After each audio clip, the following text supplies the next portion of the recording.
Hi everyone, what's up and welcome back to my channel. आज हम पढ़ने जा रहे हैं क्लास 12 ऑर्गेनिक का chapter haloalkanes and hello arenes.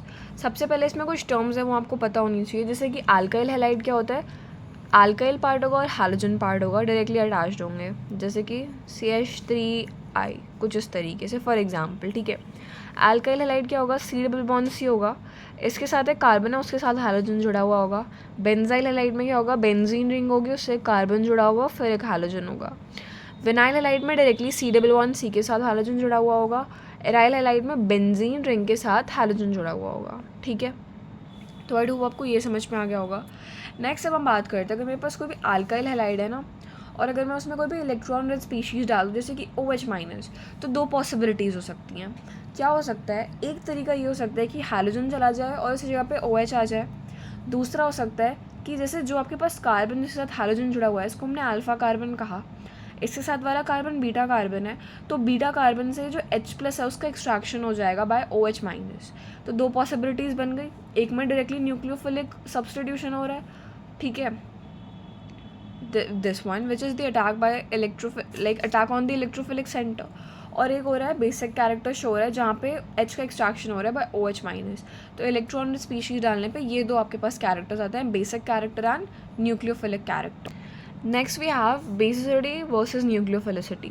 Basicity is the strength of base, तो nucleophilicity strength of nucleophile होगा।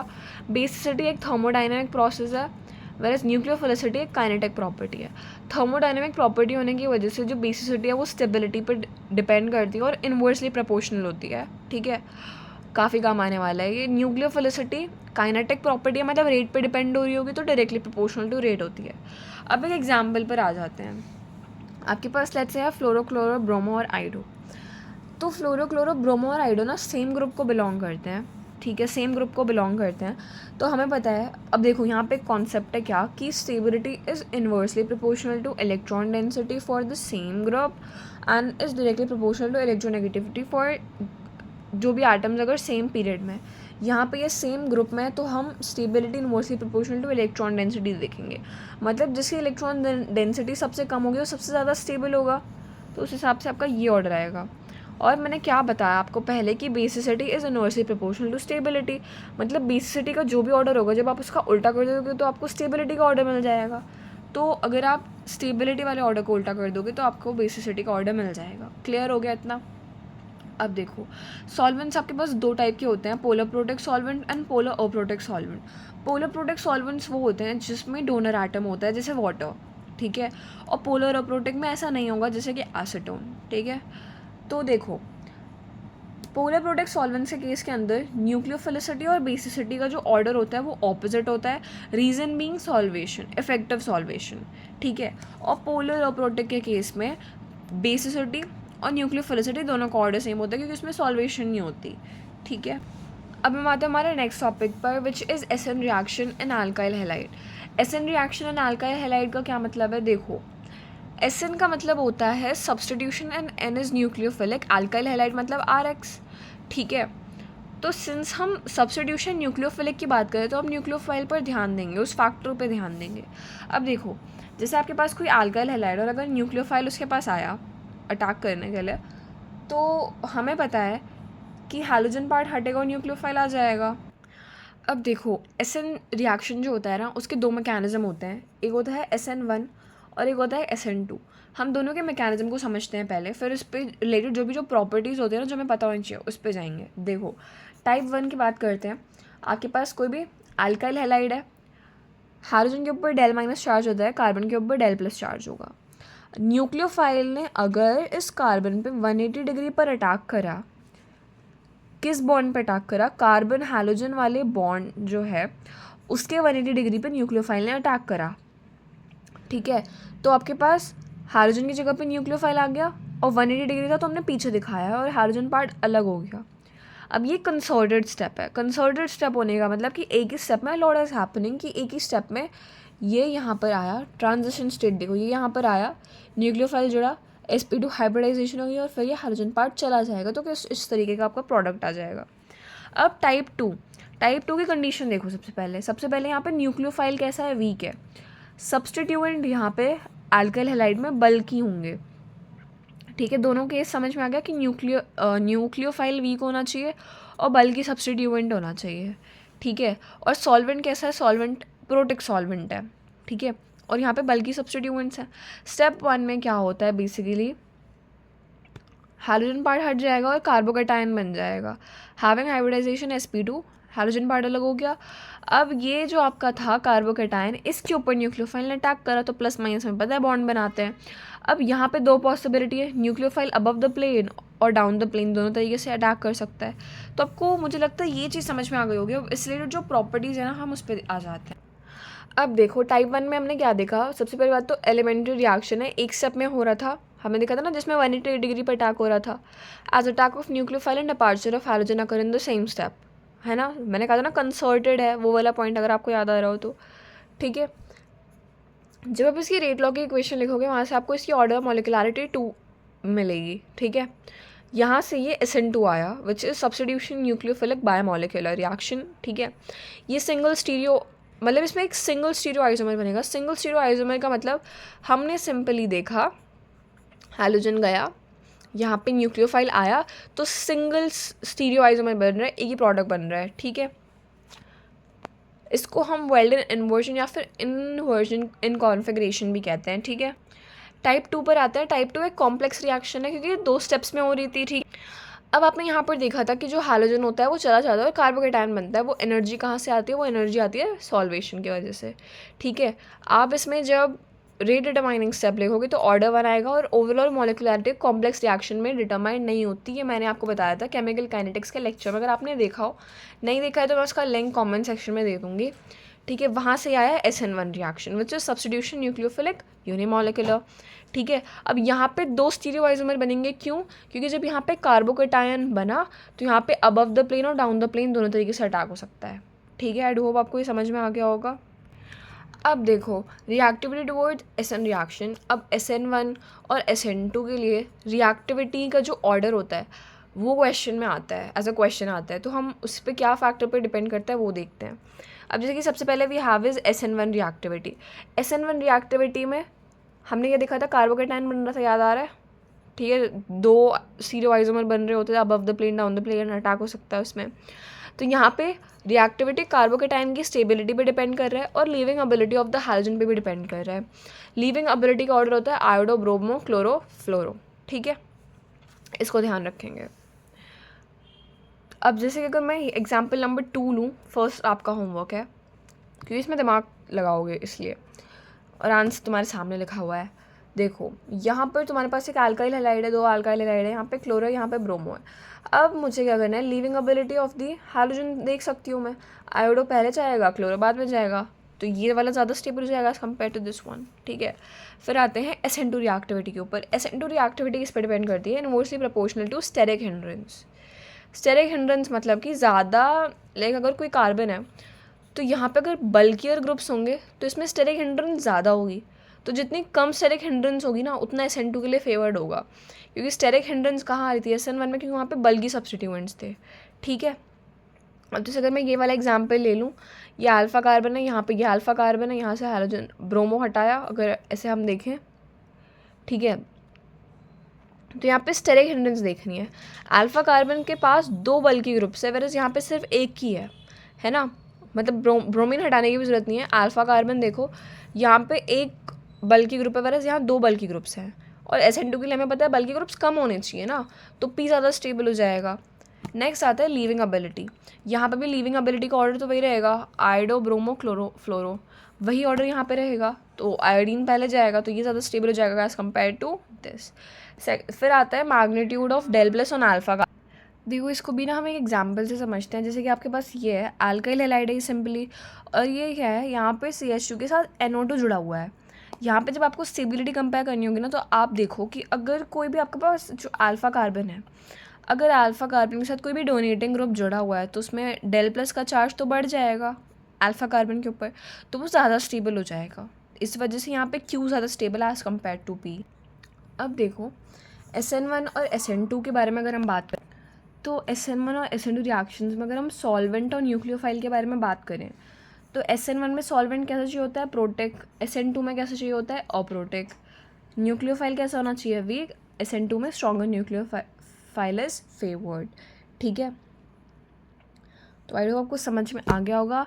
ये हमने वहाँ पे भी देखा था, जो हमने मैकेनिज्म समझने की कोशिश करी थी, तो वही चीज़ है। ठीक है, basically these are the conditions of solvent and nucleophile for SN1 and SN2 reactions respectively. ठीक है, अब एक छोटे से टॉपिक पे आते हैं, which is leaving ability. Leaving ability is directly proportional to stability and inversely proportional to basicity. इसको याद रखेंगे। ठीक है, weaker base better is a leaving group, ये तो फैक्ट है। अगर बेस वीकर है तो जल्दी लीव करेगा, अगर स्ट्रॉन्ग हो तो जो जल्दी लीव नहीं करेगा। अब जैसे कि मैं फ्लोरो में मैं स्टेबिलिटी का अगर ऑर्डर देखना चाहूँ तो सेम ग्रुप में इलेक्ट्रॉन डेंसिटी वाला फैक्टर देखूंगी, जिसकी इलेक्ट्रॉन डेंसिटी कम होगी वो स्टेबल ज़्यादा होगा, जिसकी वजह से क्लोरीन ज़्यादा stable as compare to fluorine, right. अब हम आते हैं बहुत बहुत बहुत इंपॉर्टेंट टॉपिक पर, which is halide exchange reaction, जिसके अंदर हम फिंकलस्टीन रिएक्शन और स्वॉर्ड्स रिएक्शन पढ़ते हैं। अगर आपके पास कोई भी अल्काइल हैलाइड है, ठीक है, हैलाइड एज इन क्लोरीन हो सकता है, ब्रोमीन हो सकता है, विच इज़ वेरी कॉमन। ठीक है, तो देखो, अगर आपके पास कोई अल्काइल हैलाइड है और इसमें हैलोजन की जगह पे क्लोरीन है या ब्रोमीन है, अगर आपने रिएजेंट में डाला सोडियम आयोडाइड एंड एसीटोन, तो आपको पता है इसमें क्या बनेगा, Ri plus NaX will be the PPT। ठीक है, और इसको हमने कहा फिंकलस्टीन रिएक्शन। स्वॉर्ड्स रिएक्शन में क्या होता है कि अगर आप इसमें कोवलेंट मेटालिक फ्लोराइड डाल दो इन एसीटोन, जैसे कि AgF, COF2 या फिर SbF3 इस तरीके से, तो इसमें RF बन जाता है, विच इज़ अल्काइल फ्लोराइड। तो अल्काइल आयोडाइड बनाना है तो फिंकलस्टीन रिएक्शन कर देंगे अल्काइल हैलाइड के अंदर। हम इसमें क्या डाल देंगे, सोडियम आयोडीन एंड एसीटोन। ठीक है, सोडियम आयोडाइड। और स्वॉर्ड्स रिएक्शन में क्या करेंगे, covalent metallic fluoride and acetone डाल देंगे। किस में, अल्काइल हैलाइड में, तो क्या मिल जाएगा, अल्काइल फ्लोराइड। और कोवलेंट मेटालिक फ्लोराइड के एग्जांपल है AgF, COF2, SbF3। ठीक है, आई होप आपको ये भी समझ में आ गया होगा। नेक्स्ट अब हम आते हैं conversion of alcohol to alkyl halide. तो ROH होगा अल्कोहल। ठीक है, इसमें अगर मैं हैलोजन डाल दूँ तो हैलोजन OH को हटा देगा, तो RX बन जाएगा और H माइनस अलग हो जाएगा। पर ये ऐसे सक्सेसफुल नहीं होता, क्योंकि केमिस्ट्री है गाइस, ये ऐसे नहीं होती है। रीज़न बीइंग OH माइनस एक स्ट्रॉन्ग बेस है। मैंने अभी थोड़ी देर पहले आपको बताया था कि जितना वीकर बेस होगा ना, उतना अच्छा उसका लीविंग एबिलिटी होगा। तो ये तो काफ़ी स्ट्रॉन्ग बेस है, तो इसकी लीविंग एबिलिटी तो ख़राब होगी ना, समझ रहे हो इस बात को। तो जब आपको अल्कोहल को अल्काइल हैलाइड में कन्वर्ट करना है तो दो पार्ट्स में करोगे आप। पहला कि conversion of OH minus two better leaving group. Obviously बात है, OH माइनस एक स्ट्रॉन्ग बेस है, तो सबसे पहला काम आपको क्या करना पड़ेगा कि आपको इसे एक अच्छा लीविंग ग्रुप बनाना पड़ेगा। मैंने शायद लीविंग बेस बोला था, सॉरी, लीविंग ग्रुप बनाना पड़ेगा एक अच्छा। उसके बाद X माइनस से अटैक करा दोगे तो आपका बन जाएगा alkyl halide from alcohol. Method number 1 इसमें बात करते हैं, मेथड से बात करेंगे। पहला मेथड है यूज़ ऑफ HX या फिर NaX कंसनट्रेटेड H2SO4 या फिर KXN H2SO4 में। ठीक है, अब देखो, अगर आप HX यूज़ कर रहे हो तो आप फ्लोरीन यूज़ नहीं कर सकते, क्योंकि HF एक वीक एसिड होता है। ठीक है, और यहाँ पे आप X की जगह पे आयोडीन यूज़ नहीं कर सकते। क्यों, क्योंकि आयोडीन जो होता है वो ऑक्सीडाइज हो जाएगा I2 में। अब इसके मैकेनिज्म को समझने की कोशिश करते हैं कि होता कैसे है। ये रहा आपका अल्कोहल, ठीक है, ये रहा आपका अल्काइल हैलाइड। तो HX को मैं H plus plus X minus लिख सकती हूँ। अब ये OH माइनस है, ये X प्लस से रिएक्ट कर देगा तो OH2 प्लस बन जाएगा, है ना।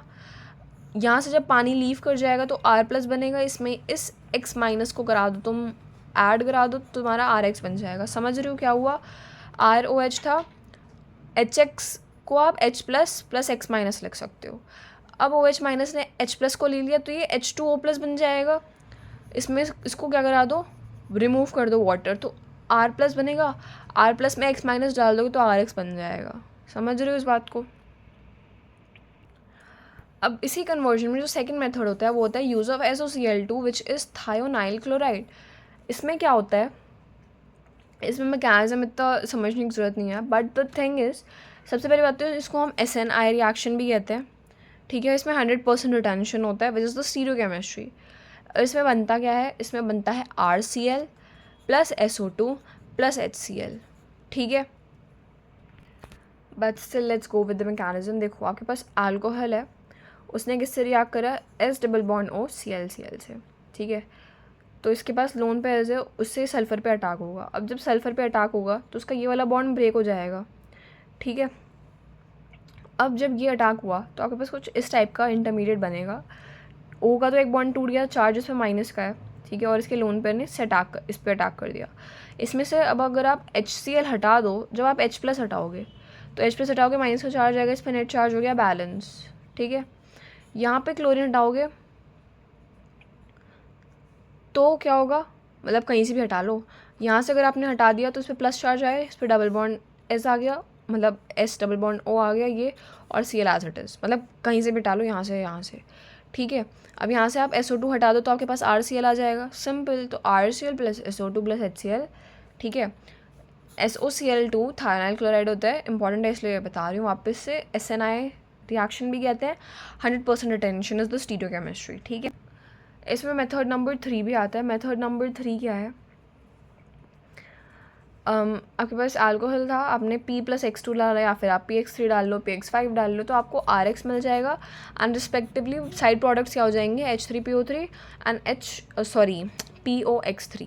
ठीक है, ऑल्सो देखो ROH में जब आपने SOCl2 डाला तो हमने देखा रिटेंशन आएगा 100%, लेकिन अगर आप इसी में pyridine डाल दो तो इसमें 100% इन्वर्जन हो जाता है। ठीक है, नेक्स्ट हमारे पास आता है intermolecular SN, which is like इसके अंदर हम पढ़ेंगे SN-NGP। इसमें क्या होता है कि इन सम केसेस जो SN रिएक्टिविटी होती है is observe to be higher than expected, which is due to neighbouring group participation NGP। Condition क्या होती है, ग्रुप या फिर atom with unshared electron pair at beta और further carbon pi bond between gamma and delta carbon. देखो सबसे पहली बात तो कुछ जो केसेस होते हैं उसमें SN रिएक्टिविटी जो नॉर्मल ट्रेंड होता है उसके कंपैरिजन में हायर होता है। क्यों होता है, because of neighbouring group participation. इसका मैकेनिज्म तो समझते हैं, वरना इतना ईजिली समझ नहीं आएगा बाय लैंग्वेज। देखो फॉर एग्जांपल आपके पास ये अल्काइल हैलाइड है।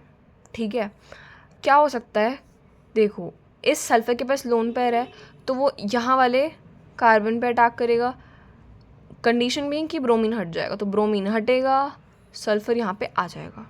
तो कुछ इस टाइप का इंटरमीडिएट आपको देखने को मिलेगा। अब इस S के ऊपर पॉजिटिव चार्ज है और इन कार्बन्स के ऊपर Del+ का चार्ज है, तो क्या हो सकता है, न्यूक्लियोफाइल या तो इसको अटैक कर देगा या इसको अटैक कर देगा। अगर न्यूक्लियोफाइल ने इसको अटैक करा तो यहाँ से बॉन्ड ब्रेक हो जाएगा, तो आपके पास ये प्रोडक्ट बनेगा। अगर ये न्यूक्लियोफाइल यहाँ अटैक कर दे तो यहाँ से ब्रेक हो जाएगा CH2 न्यूक्लियोफाइल और ये आ जाएगा। समझ रहे हो, this is non isotonic product and this is the isotonic product. ठीक है, आई डू आपको ये भी समझ में आ गया होगा। फिर से देख लो क्या था, ब्रोमीन हटेगा, Del+ चार्ज आया, सल्फर के लोन पेयर ने अटैक कर दिया। फिर क्या होगा, न्यूक्लियोफाइल इस डेल वाले भी कार्बन पर अटैक कर सकता है, इस पर भी कर सकता है। इस पर करेगा तो ये बॉन्ड ब्रेक हो जाएगा, तो CH2 न्यूक्लियोफाइल ये आ गया एंड बाकी ये वाली चीज़ आ गई। अगर ये यहाँ अटैक कर देगा तो यहाँ से ब्रेक हो जाएगा, तो CH2 न्यूक्लियोफाइल और CH2S CH3 ये आ गया। ठीक है, तो आई डू आपको समझ में आ गया होगा ये। नेक्स्ट हम आ जाते हैं एराइल हैलाइड के ऊपर। सबसे पहले इसमें बात करेंगे SN reaction in aryl halide. तो एराइल हैलाइड आपको कुछ ऐसा दिखता है, ठीक है, और विनाइल हैलाइड कुछ ऐसा दिखता है। एक्सट्रीमली लेस रिएक्टिव होता है टुवर्ड्स न्यूक्लियोफिलिक अटैक कह लो, या बेसिकली SN रिएक्शंस के टुवर्ड्स बहुत ज़्यादा अनस्टेबल टाइप होते हैं। ठीक है, लेस रिएक्टिव होते हैं। क्यों होते हैं, सबसे पहली बात तो पाई क्लाउड का रिपल्शन, मतलब repulsion by pi cloud to nucleophile.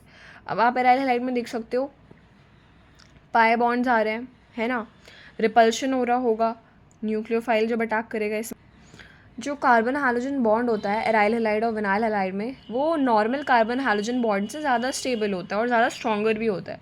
मतलब नॉर्मल अगर आपके पास ये होगा तो ये उतना स्ट्रॉन्गर नहीं होगा जितना ये स्ट्रॉन्गर होगा। इनके कार्बन हैलोजन बॉन्ड जो होते हैं वो काफ़ी ज़्यादा स्ट्रॉन्ग होते हैं। ठीक है, फिर unstable carbocation formed non dissociation of carbon halogen bond. हाँ तो ठीक है, हमें पता है कार्बन हैलोजन बॉन्ड डिसोसिएट नहीं होगा क्योंकि काफ़ी स्ट्रॉन्ग है, बट अगर आप किसी तरीके से कर भी दो तो जब कार्बोकेटायन बनेगा तो वो हाईली अनस्टेबल हो जाएगा। ठीक है, और साथ ही साथ इसमें स्टेरिक हिंड्रेंस का भी फैक्टर होता है, स्पेशली एराइल हैलाइड के केस में, बट ये फैक्टर इतना इंपॉर्टेंट नहीं होता। ठीक है, अब अगर मैं आपको इसमें एकदम NCERT स्पेसिफिक पॉइंट बताऊँ तो देखो इसमें जो कार्बोकेटायन बनता है वो काफ़ी लेस स्टेबल होता है, कार्बन हाइड्रोजन बॉन्ड शॉर्ट होता है जिसकी वजह से स्ट्रॉन्गर होता है, रेजोनेंस की वजह से हाईली स्टेबल है, पाई क्लाउड का रिपल्शन बढ़ जाता है, इंडक्टिव इफेक्ट, और sp2 हाइब्रिडाइज कार्बन अटैच होता है। ठीक है, लेकिन मान लो आपने ठान ही लिया है कि आपको एराइल हैलाइड में SN रिएक्शन करानी एकदम सब्स्टिट्यूशन न्यूक्लियोफिलिक रिएक्शन आपने ठान लिया कि आपको कराना ही है। तो क्या कंडीशन होता है, पहला presence of at least one electron withdrawing group on ortho या फिर पैरा पोजिशन, जैसे कि NO2CH2, ठीक है, या फिर अंडर बहुत ही कोई ड्रास्टिक कंडीशन हो जाए। यही तो तरीके होते हैं एराइल हैलाइड में SN रिएक्शन कराने का, पहला एटलीस्ट एक इलेक्ट्रॉन विड्रॉइंग ग्रुप हो ऑर्थो या फिर पैरा पोजिशन पे, या फिर बहुत ज़्यादा ड्रास्टिक कंडीशंस हों। अब हम SNAR मैकेनिज्म समझ लेते हैं, which is nucleophilic aromatic substitution, ठीक है। इसमें आपके पास क्या होगा, हैलोजन है, ऑर्थो पोजिशन पे NO2 है which is electron withdrawing group, और आपने न्यूक्लियोफाइल ऐड कर दिया। होगा कि न्यूक्लियोफाइल अटैक करेगा यहाँ पे, कैसे ये बॉन्ड जब ब्रेक होगा तो यहाँ पे डेल माइनस, यहाँ डेल प्लस चार्ज आएगा, तो जहाँ पे डेल प्लस है वहाँ न्यूक्लियोफाइल तो आ ही जाएगा, तो यहाँ पे न्यूक्लियोफाइल आ गया, ये माइनस आ गया यहाँ पे, और एंड बॉन्ड O है, और मतलब वो हो गया NO2, सॉरी, ठीक है। अब देखो ये वाला माइनस वापस अपना बॉन्ड रिफॉर्म करेगा, तो इस हाइड्रोजन को जाना पड़ेगा, क्योंकि जब ये हाइड्रोजन जाएगा तो यहाँ पे प्लस आएगा, प्लस माइनस से क्या बन जाएगा, यहाँ पे एक बॉन्ड बन जाएगा। समझ में आया? फिर से समझते हैं, क्या ये बॉन्ड ब्रेक हुआ, माइनस प्लस का चार्ज है, डेल माइनस डेल प्लस पे न्यूक्लियोफाइल आ जाएगा, हमें पता है यहाँ पे डेल माइनस है, तो ये कुछ इस टाइप का आपका बन गया। ये एरोमेटिक था, और जब आपने इसको एक कार्बो अनायन इंटरमीडिएट बनाया तो ये काफ़ी ज़्यादा क्या है, स्लो प्रोसेस हो जाता है, ठीक है, क्योंकि आप एरोमेटिक से नॉन एरोमेटिक कर रहे हो, इसलिए प्रोसेस कैसा हो जाता है, स्लो हो जाता है, और रिवर्सिबिलिटी काफ़ी ज़्यादा हाई रहती है। क्यों? क्योंकि मतलब आप किसी स्टेबल चीज़ को अनस्टेबल करना चाह रहे हो ना, आप कार्बो एनायन बनाना चाह रहे हो which is not a preferable intermediate, तो इसी की टेंडेंसी होगी कि ये वापस रिवर्सिबल होकर एरोमेटिक ही बन जाए, ठीक है। ये आ गया। अब क्या होगा यहाँ पर कि ये जो माइनस था ये अपना बॉन्ड रिफॉर्म करेगा, उसके लिए हैलोजन जाएगा तो यहाँ पे प्लस आ जाएगा, प्लस माइनस का बॉन्ड बन जाएगा, and turn this is what you got. यहाँ पे ये फास्ट और इरिवर्सिबल हो जाता है। क्यों? क्योंकि ये नॉन एरोमेटिक से एरोमेटिक बन रहा है, विच इज़ अनस्टेबल से स्टेबिलिटी की तरफ जा रहा है, तो स्टेबिलिटी की तरफ जब कोई रिएक्शन जाती है तो वो फास्ट और इरिवर्सिबल हो जाती है, ठीक है। आपके स्क्रीन के ऊपर ही एक क्वेश्चन है which is your homework, answer भी दे रखा है, अगर नहीं आएगा तो बता देना, I will discuss it in another video. अब देखो नेक्स्ट हम आते हैं preparation of alkyl and aryl halides पे। आपके पास अगर कोई भी अल्कोहल है, तो अभी हमने पढ़ा था पीछे मेथड्स में, HX डाल दो तो RX बन जाएगा, NaX and H2SO4 डाल दो, SOCl2 डाल दो, PbR3 डाल दो ना, जहाँ पे हमने पढ़ा था PX3 डाल दो, PX5 डाल दो, इस तरीके से, ठीक है। हैलोजनेशन करा दो एक एल्केन का, या फिर एक एल्कीन में HX डाल दो, हैलाइड एक्सचेंज रिएक्शन करा दो फिंकलस्टीन या फिर स्वर्ड्स।